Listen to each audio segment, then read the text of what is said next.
వివాహం అనేది ఒక పవిత్రమైన బంధం. ఇది 3 ముఖ్యమైన స్తంభాలపై నిలుస్తుంది: విడిచిపెట్టడం, అతుక్కోవడం మరియు ఒక శరీరం కావడం. విడిచిపెట్టడం అనేది తల్లిదండ్రుల నుండి భావనాత్మకంగా విడిపోవడం ద్వారా కొత్త జీవిత భాగస్వామ్యానికి ప్రాధాన్యత ఇవ్వడం.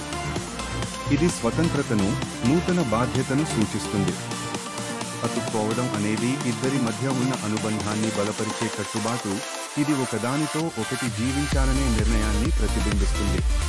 చివరిది, ఒక శరీరం కావడం అనేది భౌతికంగా మరియు ఆధ్యాత్మికంగా ఒకరినొకరు పంచుకునే చర్య.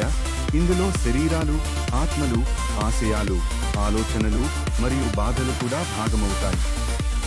ఈ 3 కోణాలు విడదీయలేనివి.